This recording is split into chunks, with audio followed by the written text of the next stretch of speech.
Pernahkah kita berpikir bahwa seseorang yang kita hina hari ini bisa jadi orang yang paling kita butuhkan esok hari? Pernahkah kalian menyaksikan bagaimana penampilan bisa menipu mata, tapi tak pernah menipu takdir? Kisah ini nyata, penuh pelajaran, dan akan membuat hati kalian terdiam. Tasbih Assalamualaikum warahmatullahi wabarakatuh. Sahabat Rizka Story yang dirahmati Allah, mari kita awali kisah ini dengan bersholawat kepada junjungan kita Nabi Muhammad Shallallahu Alaihi Wasallam. Semoga dengan sholawat, hati kita dijaga dari kesombongan dan selalu lembut menerima kebenaran. Mengapa ada orang yang hadir di pesta mewah, tapi tak seorang pun menyambutnya? Mengapa justru ia menjadi bahan tertawaan? Dan siapa sebenarnya sosok itu? Yuk, kita mulai. Pagi itu langit tampak cerah di pusat kota Jakarta. Sebuah hotel bintang 5 bersinar dengan kemewahan. Karpet merah terbentang dari pelataran hingga pintu kaca megah yang dijaga ketat oleh satpam berseragam hitam. Tamu undangan berdatangan satu persatu. Mobil-mobil mewah berjejer rapi. Gaun dan jas elegan memenuhi ruangan pesta. Hari itu, pernikahan pasangan muda yang sedang naik daun, Alia dan suaminya, diselenggarakan dengan megah. Namun, di balik sorotan lampu dan kemewahan pesta, seseorang yang tak diundang tiba-tiba melangkah masuk. Ia mengenakan kaos krem lusuh, penuh noda dan sobek di bagian lengan, serta celana pendek lusuh warna krem yang sudah memudar. Sandal jepit usang menempel di kakinya yang tampak berdebu. Matanya tenang, langkahnya mantap. Ia berjalan perlahan, melewati kerumunan orang yang langsung terdiam. Itu siapa?" bisik seorang wanita sambil menutup mulutnya. "Gila, gembel. Bisa-bisanya masuk ke pesta elit kayak gini." Timpal lelaki berjas hitam dengan tawa mengejek. Satpam yang melihat segera bergerak. "Pak, ini acara khusus undangan. Anda salah tempat." Namun pria itu tak gentar. Ia hanya menunduk sopan. "Saya tidak bermaksud mengganggu. Saya hanya ingin memberikan sesuatu kepada mempelai wanita." Keributan kecil mulai menarik perhatian para tamu. Kamera para fotografer pun terhenti. Musik dihentikan. Tiba-tiba, terdengar suara dari atas pelaminan. "Raka? Astagfirullah, itu kamu?" Suara itu berasal dari Alia, sang pengantin wanita, yang berdiri mematung di pelaminan. Ia terkejut, namun bukan karena rindu, melainkan karena malu. Dengan mata tajam, ia berkata lantang, "Kamu datang ke sini dengan baju kayak gitu? Ini pesta pernikahan, bukan terminal." Para tamu tertawa.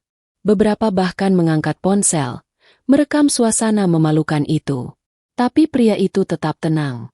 Ia hanya tersenyum kecil. "Aku cuma ingin mengucapkan selamat tak lebih," ucapnya pelan. Namun sebelum sempat melangkah lebih jauh, dua satpam mendorongnya keluar. "Pergi sebelum kami panggil polisi," bentak mereka. Raka, pria gembel itu, berhenti tepat di depan pintu. Ia menoleh sejenak ke arah panggung. Tatapannya dalam, seolah menyimpan sesuatu yang besar. Tapi ia tak berkata apa-apa. Dan disitulah awal dari segalanya. Dua satpam masih berdiri di depan pintu, memastikan pria itu tak kembali masuk. Namun, beberapa tamu justru penasaran dan membicarakan sosok misterius itu. "Namanya Raka, ya?" bisik seorang ibu. "Aku dengar dia mantan pacarnya Alia dulu. Tapi mereka putus waktu kuliah." Sementara itu, Alia tampak gelisah. Meski pesta berjalan kembali, pikirannya tidak tenang. Tangannya dingin. Ia bahkan tak fokus pada suaminya yang sedang menyalami para tamu. "Kenapa dia datang hari ini?" gumam Alia. "Dan kenapa harus dengan penampilan seperti itu?" Suaminya, Dava, mendengar keluhan itu. "Itu gembel tadi?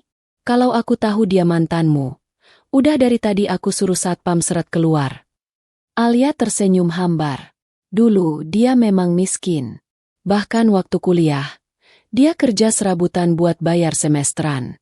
"Aku muak hidup dalam kekurangan, makanya aku putus." Dava mengangguk sambil menertawakan. "Hahaha, dan sekarang dia balik lagi? Dengan baju kayak pengemis? Malu-maluin." Namun tanpa mereka sadari, diam-diam salah satu tamu yang duduk dekat pintu mengamati semuanya. Pria itu berpakaian sederhana tapi berwibawa. Ia mengenal wajah Raka, dan hatinya mulai resah. Apa dia sengaja datang begini untuk menguji? Bisik pria itu. Sementara itu di luar gedung, Raka duduk di trotoar dengan wajah tenang. Tak ada amarah, tak ada dendam.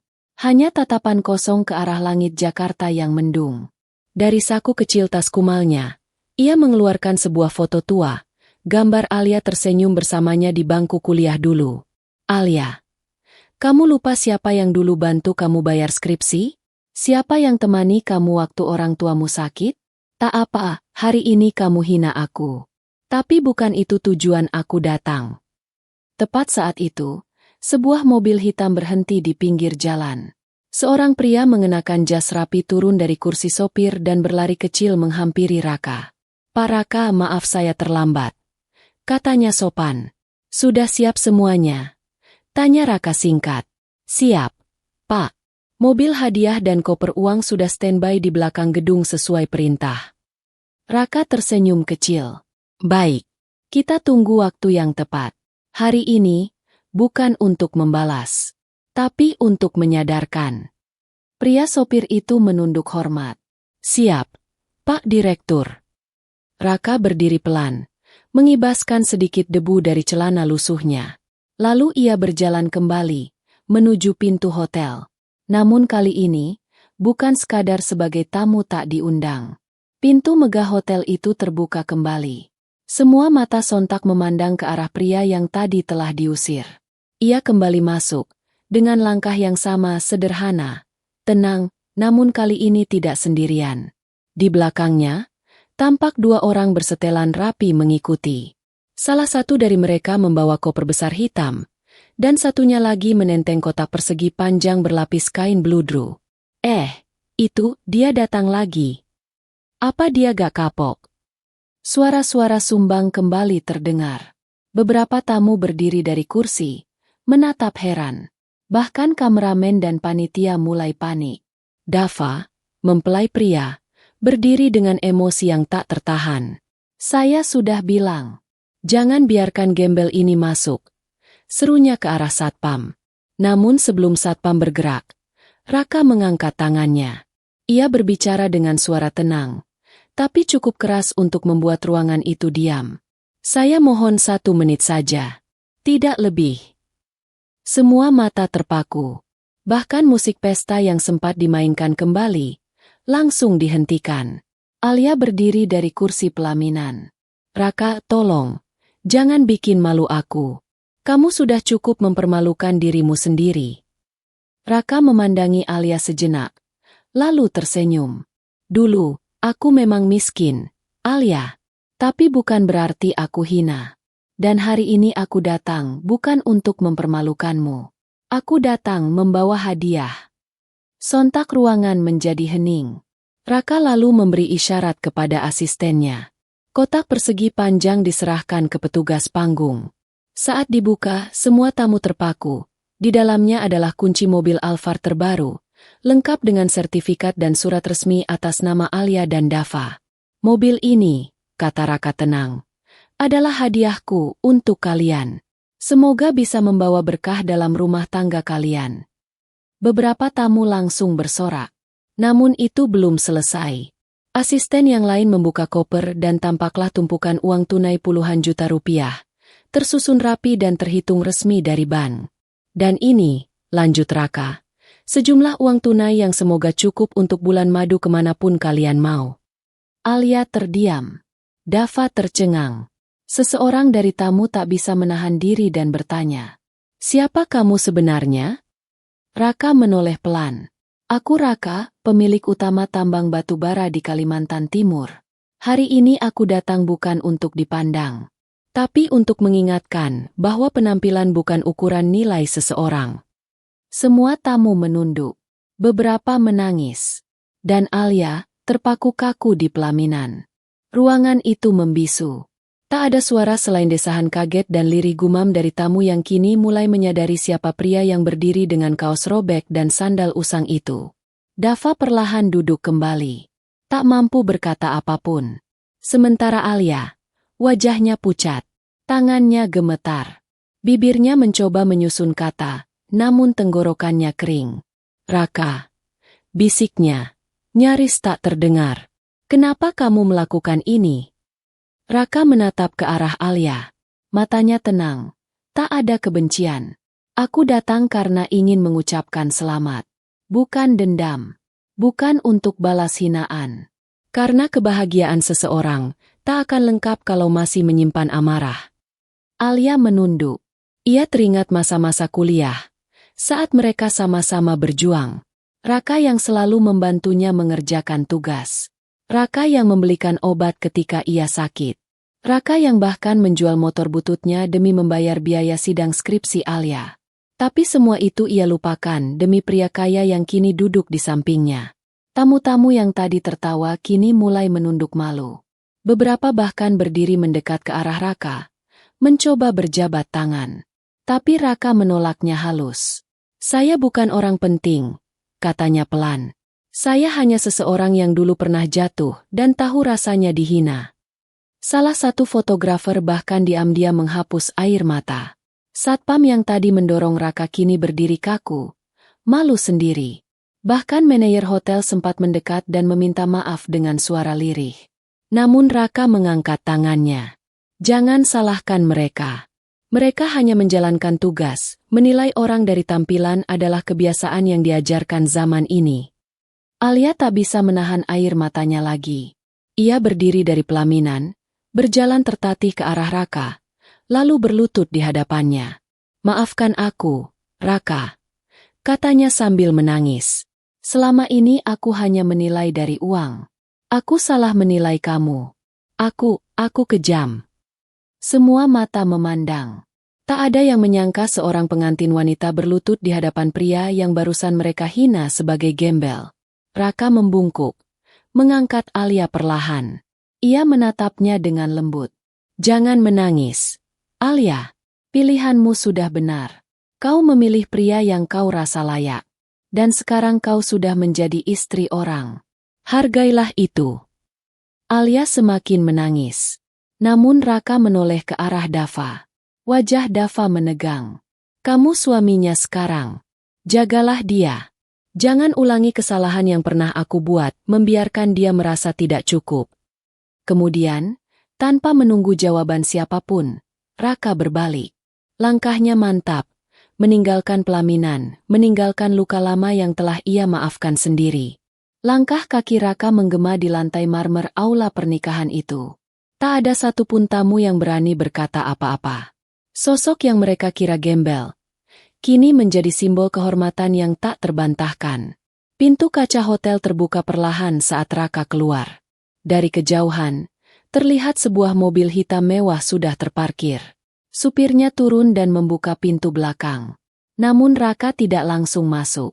Ia berdiri sebentar di pelataran hotel, menatap langit Jakarta yang mulai berwarna jingga. Udara sore terasa sejuk. Sangat kontras dengan suasana batin para tamu di dalam yang kini penuh penyesalan. Beberapa tamu mulai keluar. Satu persatu mereka menghampiri Raka.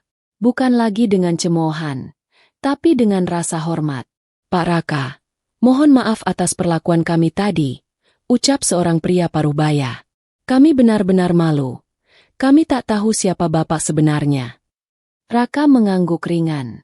Saya tidak datang untuk dilihat siapa saya. Saya hanya ingin mengucapkan selamat. Tapi Allah tunjukkan yang lebih besar, bahwa hati manusia seringkali kotor oleh penampilan. Kemudian datang seorang wanita muda, teman lama Alia, yang dulu ikut mencibir. Raka, saya dulu kuliah bareng kalian. Tapi saya ikut menertawakan kamu tadi. Maafkan aku, katanya sambil menunduk. Raka hanya tersenyum kecil. Tak perlu minta maaf, mungkin ini cara Allah membukakan mata kita semua. Tidak semua yang tampak miskin itu layak dihina, dan tidak semua yang kaya pantas dibanggakan. Di dalam gedung, Dava dan Alia hanya terdiam. Keduanya duduk membisu di pelaminan. Kado menumpuk, makanan melimpah. Para tamu masih ada tapi suasana tak lagi terasa pesta. Salah satu sahabat Dava berbisik. Bro, kamu tahu gak siapa Raka itu sebenarnya? Perusahaannya ekspor batubara langsung ke luar negeri. Namanya ada di daftar pengusaha muda terkaya tahun lalu. Dava terhenyak. Napasnya tercekat. Ia menatap wajah istrinya yang masih murung. Kamu yakin dia itu mantan kamu yang dulu miskin banget waktu kuliah? Tanya Dava pelan. Alia tak menjawab. Air matanya mengalir lagi. Di luar, mobil Raka mulai melaju perlahan, meninggalkan hotel yang megah, namun menyimpan luka batin dari penghinaan hari itu. Dan di dalam mobil, Raka hanya berkata satu kalimat kepada sopirnya. Bersyukurlah, karena Allah izinkan aku melihat dunia dari dua sisi, ketika dihina saat miskin, dan ketika ditakuti saat kaya. Mobil itu melaju menuju senja, membawa seorang pria yang menang, bukan karena harta, tapi karena dia memilih maaf, saat bisa membalas. Gedung pesta mulai sepi. Satu persatu tamu berpamitan. Tapi bukan karena waktu yang usai, melainkan suasana yang tak lagi nyaman. Wajah-wajah yang tadi tertawa kini diam tertunduk. Dan di sudut pelaminan, Alia masih duduk membisu, menggenggam kunci mobil mewah yang barusan diberikan Raka. Tangannya gemetar. Air mata menetes pelan. Bukan karena bahagia, tapi karena terluka oleh dirinya sendiri. Aku jahat, ucapnya lirih. Aku terlalu cepat menilai, hanya dari baju, dari sandal, dari tampilan luar. Dava, suaminya, berdiri di samping, tampak bingung. Ia tak tahu harus berkata apa. Harga dirinya sebagai lelaki juga tercabik, bukan karena kalah harta, tapi karena kalah dalam keikhlasan. Kenapa dia datang, ya? Tanya Dava pelan. Padahal dia bisa saja membalas kita dengan mempermalukan balik, tapi justru dia memberi hadiah. Alia menggeleng. Dia datang untuk memberi pelajaran, bukan untuk membalas. Raka memang bukan pria biasa, dia lebih laki-laki dari siapapun. Beberapa tamu wanita yang mendengar, ikut menangis pelan. Satu dari mereka berkata, kita terlalu sering menilai orang dari dompet, bukan dari hati. Di hari yang sama, malam pun tiba. Raka telah sampai di sebuah rumah sederhana di pinggiran kota. Meskipun ia mampu membeli istana, rumah itu bukan tempat tinggalnya, tapi sebuah panti asuhan yang dulu membesarkannya. Anak-anak berlarian menyambut. Paman Raka datang. Seru mereka gembira. Wajah Raka berubah lembut. Ia duduk bersila di lantai bersama anak-anak yatim, menyuapi mereka makan malam, seperti biasa. Tak ada jas mewah, tak ada gelar panjang. Hanya seorang pria sederhana dengan hati luas. Salah satu pengurus panti bertanya pelan. Tadi siang, kabarnya paman ke pesta mantan. Raka tersenyum. Ya, aku hanya ingin ucapkan selamat dan memberi hadiah perpisahan terakhir. Pengurus itu menunduk. Kagum. Tapi kenapa dengan pakaian seperti itu? Kenapa tidak dengan jas atau batik mewah? Kan bisa saja mereka langsung menghormat. Raka memandang anak-anak yang tertawa sambil makan. Lalu menjawab, karena harga diri tak bisa dibungkus baju mahal. Kalau mereka melihatku rendah karena tampilan, maka mereka sedang diuji, bukan aku. Di malam yang sunyi, Alia menatap ponsel lamanya. Ia membuka galeri, melihat foto-foto lama bersama Raka. Senyum sederhana, wajah penuh semangat, dan ingatan tentang perjuangan yang pernah mereka lewati bersama. Ia menutup ponsel itu, lalu menangis dalam diam. Aku telah kehilangan orang terbaik, bukan karena takdir, tapi karena kesombongan. Beberapa hari telah berlalu sejak pernikahan itu. Namun nama Raka masih jadi bahan pembicaraan di kalangan tamu undangan, sosial media, dan bahkan media berita lokal. Judul-judul muncul di layar ponsel. Pengusaha tambang menyamar jadi gembel di pernikahan mantan. Sosok inspiratif, dihina di depan umum, tetap memberi hadiah mewah. Raka, pemuda yatim piatu pemilik tambang terbesar di Indonesia. Alia dan Dava membacanya dengan hati yang penuh campur aduk. Apa yang mereka anggap sebagai aib, justru menjadi pelajaran berharga bagi orang lain. Dava duduk termenung di ruang kerja apartemennya. Ia tahu, Apa yang terjadi hari itu bukan sekadar tamu tak diundang, tapi sebuah tamparan yang membangunkan hatinya. Sementara itu, Alia lebih banyak mengurung diri. Tak sanggup menjawab pertanyaan orang. Tak bisa memandang foto-foto pernikahan mereka yang kini terasa hambar. Di sudut kamarnya, ia menuliskan surat kecil. Isinya bukan untuk dikirim, tapi untuk dirinya sendiri. Raka, terima kasih telah datang. Aku tahu kehadiranmu bukan membawa luka, tapi menyembuhkan luka yang pernah kau simpan sendiri. Terima kasih, karena telah menunjukkan bahwa seseorang yang besar justru yang memilih diam saat dihina, memberi saat ditolak, dan memaafkan saat dilukai. Di waktu yang sama, Raka berada di ruang kantornya di Kalimantan Timur. Ruangan itu besar, berisi peta-peta tambang, layar pengawas produksi, dan laporan ekspor-impor. Tapi tak ada satupun penghias mewah. Hanya ada satu bingkai foto kecil di meja kerjanya. Foto Raka bersama anak-anak panti yang dulu ia rawat sejak ia berhasil bangkit. Seorang staf muda masuk, membawa laporan. Pak Raka, bantuan untuk panti-panti yatim bulan ini sudah dikirim semua. Raka mengangguk. Jangan lupa, kasih tambahan buat yang di Garut dan Pekalongan. Bulan lalu mereka kirim surat. Masih kurang biaya makan. Siap, Pak. Jawab staf itu. Raka kemudian berdiri, berjalan menuju jendela besar. Dari sana ia melihat area tambang yang luas, tempat ia jatuh bangun membangun segalanya. Namun di balik kejayaannya hari ini, Raka tetap memilih hidup tenang. Karena baginya, kehormatan bukan tentang dipuja, tapi tentang bagaimana ia memperlakukan orang lain saat bisa membalas. Ia tak pernah ingin terkenal. Ia tak pernah ingin menuntut permintaan maaf. Ia hanya ingin dikenang sebagai seseorang yang tetap manusia. Bahkan setelah dunia menaruh kekayaan di kakinya. Mobil-mobil mewah hilir mudik di halaman kantornya. Tapi dalam hati Raka, yang paling mewah adalah kemampuan memaafkan dan kekuatan untuk tetap rendah saat semua orang menyuruhnya tinggi.